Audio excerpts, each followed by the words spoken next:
What are we discussing on today's Locked On Diamondbacks podcast? What is the Dbacks Offseason Checklist? What moves do they need to make entering this year's free agency? And how did Zac Gallen do in 2024?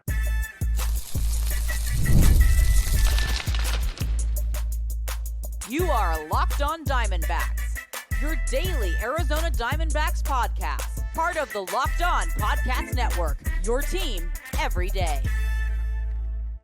Welcome into the Locked On Diamondbacks podcast, part of the Locked On Podcast Network, your team every day. You're listening to who? The always charismatic host of this podcast, Millard Thomas, multimedia journalist and a graphic designer. So please go check out my website, MillardThomas24.myportfolio.com. On there you can see all my latest work, from my packages to my articles to my photos and my graphic design.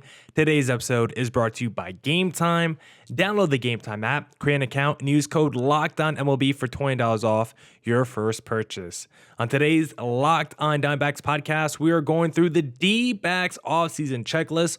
What do they need to do to have a successful free agency period? And then as we do to wrap up every podcast, a little player review. Today we're discussing the 2024 season for Zac Gallen.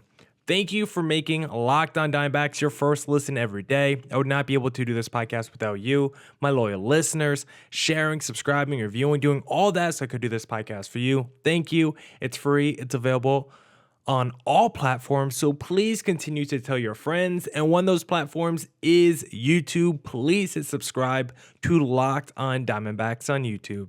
Plus, the Dbacks Offseason Checklist. This is the guide to the Dbacks having the perfect offseason. And I rank these moves in terms of the order of importance, starting from the top and working our way down.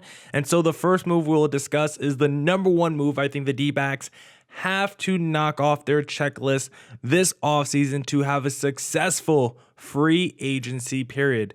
And the first thing that they need to do, I believe, is address first base. And to do that, they need to figure out what's going on with Christian Walker, whether that's re-signing Christian Walker, whether that's, going in the other direction and trying to get a different first baseman in the building.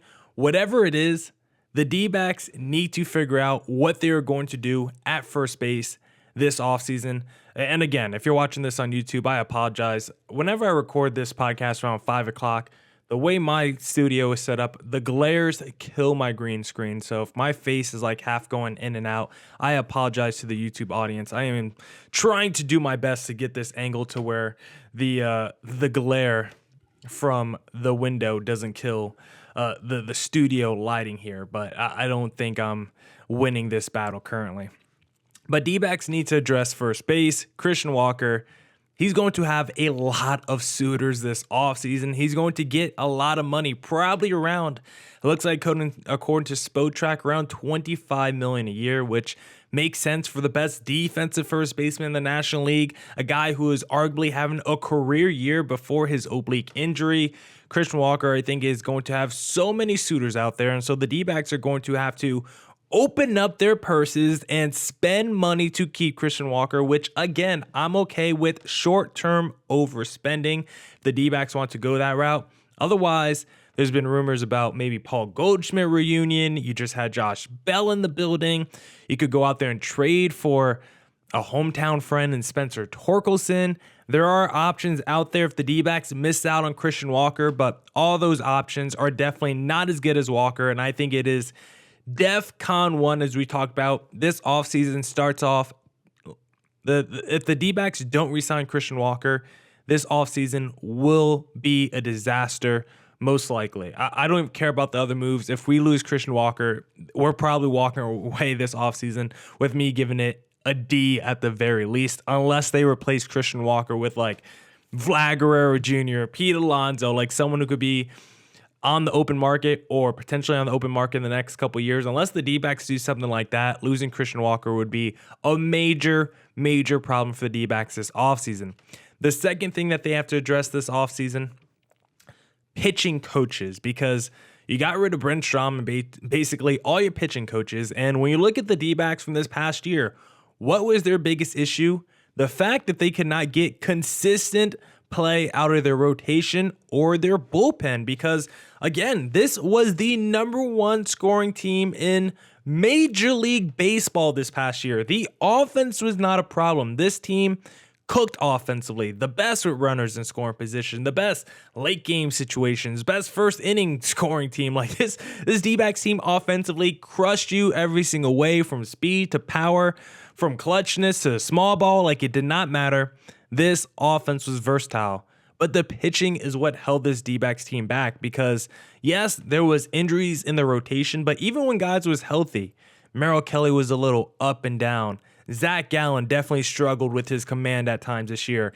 Erod and Monty were both busts. And then you look at the bullpen. Martinez stepped up this year, but Ryan Thompson, he was good for most of the year, but he started to struggle down the stretch. Kevin Ginkel, good for most of the year, started to struggle down the stretch. Even Martinez started to hit a little bit of a wall. Look at some of the other guys in the bullpen who were struggling for most of the season with the Slade Ciconis and the Brandon Hughes, and it felt like a lot of the D-backs good relievers for most of the season started to hit a wall in the month of September. And so it's like, when I look at this D-backs team from this past year, the pitching is the biggest reason why this team didn't make the playoffs. The rotation was inconsistent all season long. Then the bullpen was also inconsistent. That first month, it was not good, and that final month, it was not good. So the D-backs need to figure out their pitching coaches going to next season because they need to get better performances from their pitchers. And then finally, they have to do something with the Eugenio Suarez option. They have to pick it up. That's what they have to do. That is the third thing on my checklist.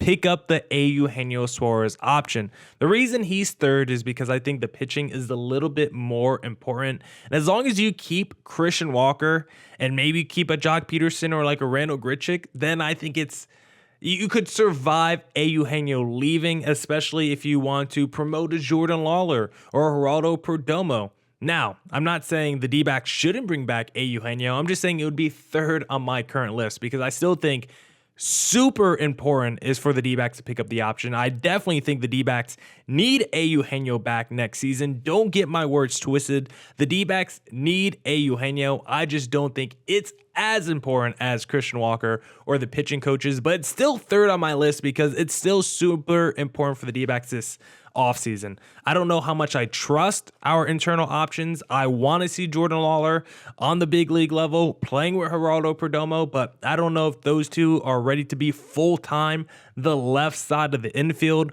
The other third base options this offseason, not looking too good either. So the D-backs, I think when you're considering internal options, when looking at the free agency pool, also this offseason, I think it's pretty clear the D-backs have to pick up that Eugenio Suarez option. Also considering it's not like he's going to be the highest paid third baseman or anything like that in Major League Baseball. If you pick up his option, he's still going to be like closer to the bottom 10 than I think the top 10 even after the option gets picked up. And so I think with what he was able to do in the second half of the season, knowing his defense is pretty solid as well, D-backs need to bring back Eugenio Suarez for next season.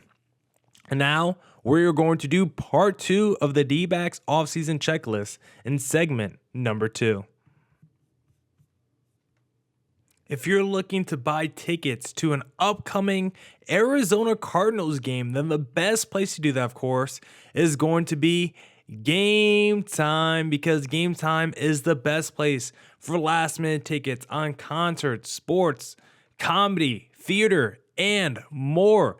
GameTime is great is because they have these things called flash deals, exclusive in-app deals on select seats ahead of the game or event. They also have zone deals, which saves you even more when you let GameTime choose the section.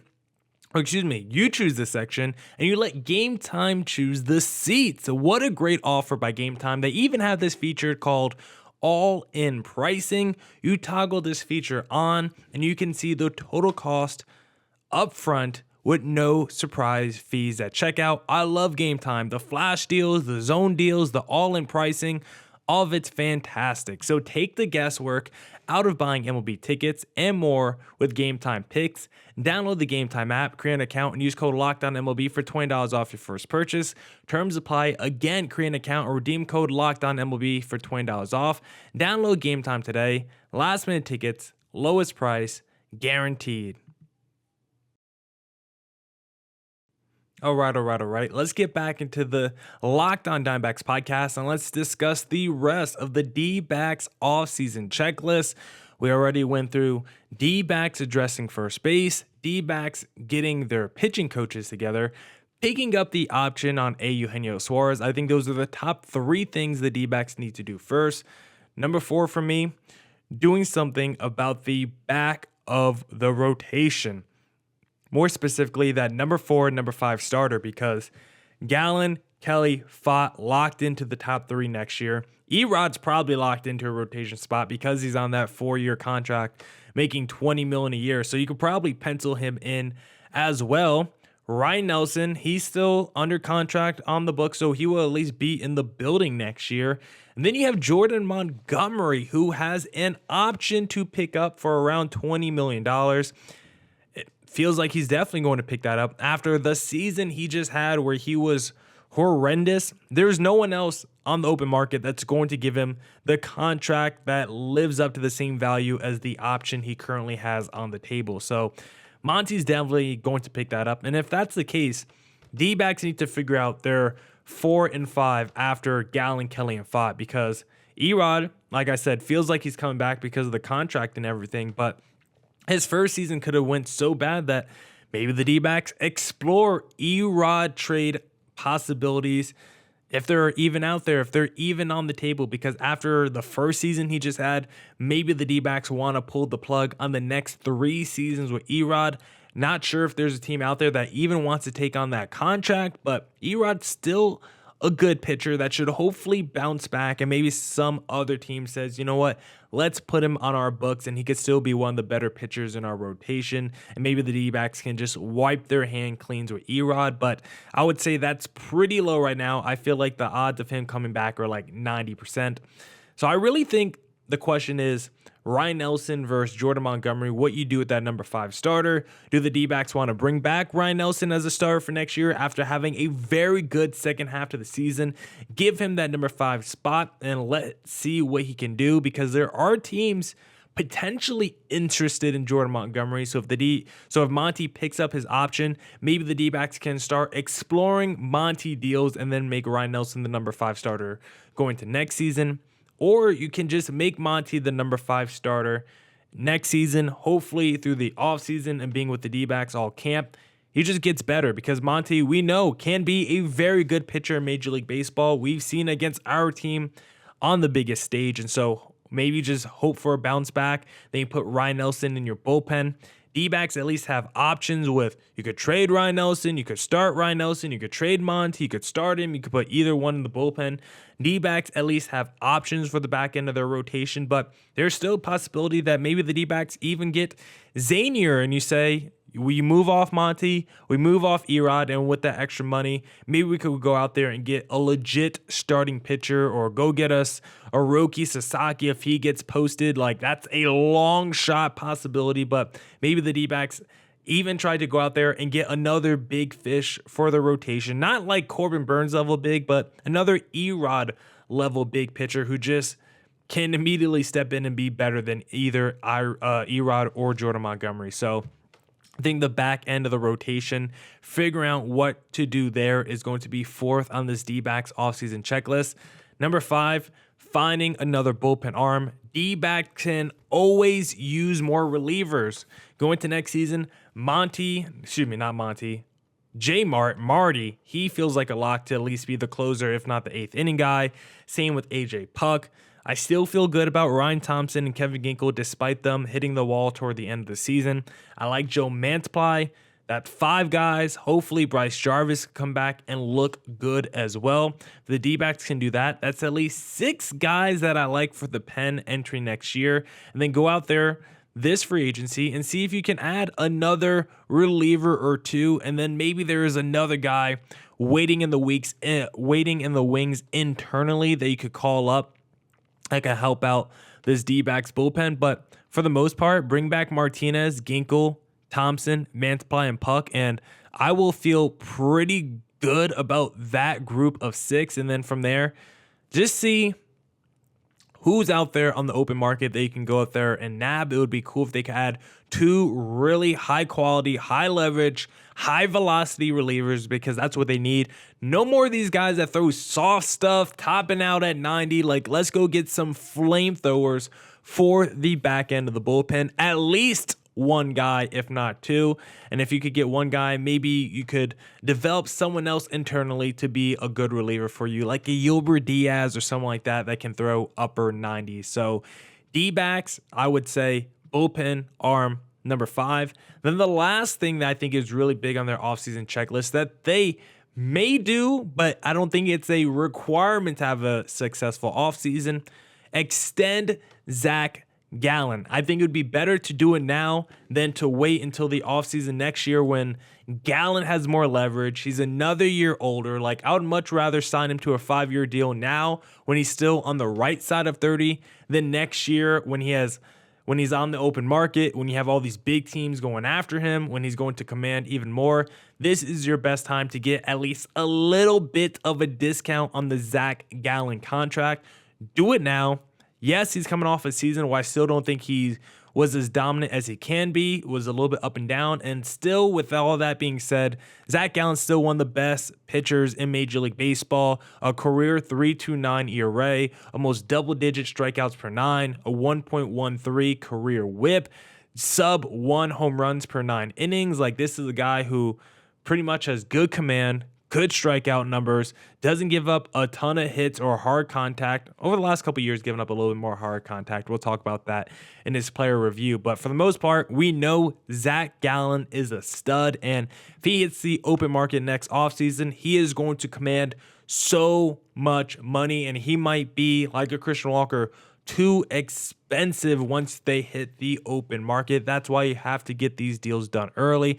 That's why Christian Walker, we have to re-sign him before he officially becomes a free agent, because one of the reasons I'm doing this podcast is because free agency begins directly after the World Series. It's like the next day free agency begins. I think that first day is like for, internal players only who are going to be free agents. And then I think a few days after that, you could sign anyone in Major League Baseball. But within the next week, potentially, if the Dodgers, I'm recording this during Game 5 Dodgers-Yankees, if the Dodgers win today, we're going to have free agency in the next few days where Christian Walker could be signed away from the Dbacks. And so I think they need to get the Walker deal done before he even officially hits the open market, because if that happens, it's going to get scary with all these big market teams going after Christian Walker. And like I said, he is number 1 on the offseason checklist, because if Walker leaves, we are in DEFCON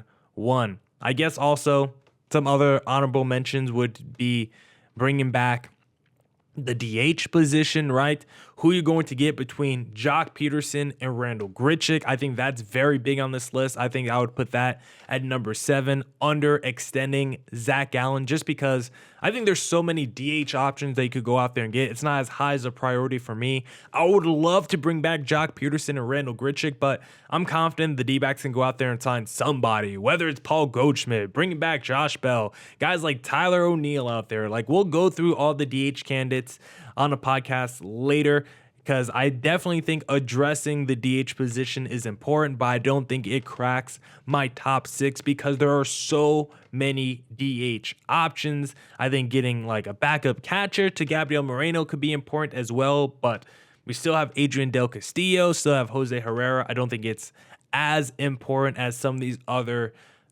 needs this offseason. So that is my big 6 of the D-backs checklist. If they go through this, I think it would be a tremendously successful offseason for Arizona. Now I want to discuss the Zac Gallen player review from 2024 in segment number 3.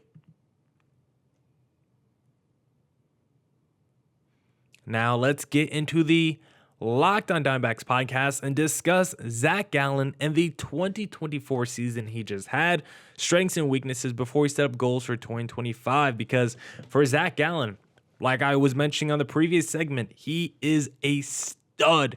Yes, he's coming off a little bit of a down year by my expectations, but that's because my expectations are so high for Gallen. He's coming off a year where he still had a 3.65 ERA and 148 innings pitched. He still had 9.5 strikeouts per 9 innings, still had a sub-1 home runs per 9 innings. Like overall, the numbers are still very good for Zac Gallen, but I think it's definitely a season where he could be much, much better. And I think for next year, what we need from him, get healthier and give up less hard contact, because the strengths of Gallen from this past year, when you look at the numbers, he's the guy with evenly balanced splits. Whether he's going against right-handed batters or left-handed batters, Zac Gallen is equal against both of them.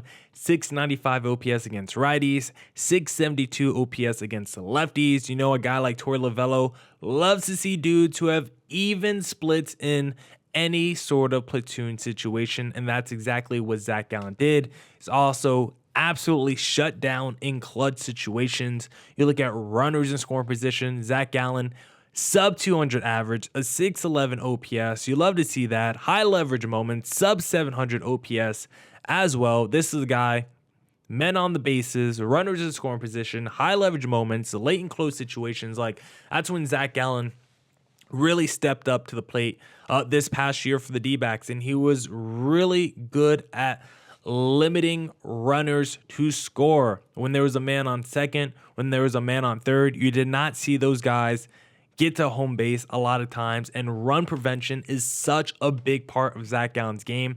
That's why I look at 3.65 ERA. I'm like, that's not good enough for Zac Gallen, because we know this is a guy that can go on scoreless inning streaks, and in 2024 I did not see enough of that of Zac Gallen. I thought he had a little Brandon Pfaadt in him this past year, where he would go 4 clean innings, 5 clean innings, and all of a sudden that last inning is when he runs into a little bit of trouble. So definitely would like to see him even that out. Then also a thing that was a big strength from him this past season, that knuckle curve was dominant, and there was definitely times this year where you saw his fastball command not exactly there. He would struggle, maybe he would give up some walks, and that knuckle curve saved Zac Gallen so many times this season. A 148 average allowed, a 230 slugging allowed. The curve was unhittable from Gallen this year, and it was definitely his go-to pitch when he was in a pinch, because there was a bunch of times where he was walking guys early in the game, struggling to locate that fastball, and he said, you know what? If I want to put a guy away in this situation, I need to go to that knuckle curve, and he definitely leaned on it at times, but to really, really impressive results. So love to see the knuckle curve be utilized to its full potential this season. But what were some of the weaknesses of Zac Gallen this past year? He was a little bit of a slow starter for the D-backs. When you look at his numbers early in the game, that's when he struggled probably the most. When you look at his numbers, like in the first inning, they're not terrible, but a 766 OPS in the first inning, 745 OPS in the second inning, like those numbers are definitely higher than what he did in the fourth inning, or even what he did in like the sixth inning. This is a guy who we saw at times this year struggled to begin games. That's when it seemed like his command was the most all over the place. When Zac Gallen faced the first batter of a ball game, that guy had a 304 average and 1124 OPS. Just seemed like he got off to slow starts at times, where he had to get in a little bit of a groove, get in a little bit of a rhythm, because the first 2 innings were bad for Zac Gallen, or at least average. But the third inning this year for Gallen, he was actually unhittable. He had a sub-1 ERA in the third inning this year, because those first 2 innings, he just needed to get his struggles, his rust off of him. In that third inning, he always found his footing. So would like to see him get off to faster starts entering next year, and also needs to give up less hard contact. It is a trend that has been going in the wrong direction for Zac Gallen, because over the last couple of years, his exit velo has basically been 90 miles an hour with a hard hit percentage like around 43%. Like, both of those numbers are way too high for Zac Gallen, considering the level of pitcher he is. That's why for next year, we need him to get off to a faster start, need him to be healthy and need him to work on that fastball command, because I think the fastball command is something that definitely evaded him at times this year, and something that I think has evaded him the last couple years, because I don't think he's been as dominant as that 2022 season where he had that long scoreless streak. He was fantastic in the first half of 2023, then struggled in the second half. And then this past season, I don't think he got off to the hottest start. I think he started to play better down the stretch. But for Zac Gallen, it's been a couple years since we've seen a full season of dominance from him. So entering next year, that's what I want to see from him. From game 1 to game 162, I need to see that old Zac Gallen where he looks dominant from the very first opening day start, because he is going to be a pending free agent after next year, and I do want the Dbacks to give Zac Gallen the bag. Now that's it for this edition of the Locked On Diamondbacks podcast. Come back tomorrow for more Diamondbacks news coverage and insight, and as always, stay safe, stay healthy. Doses.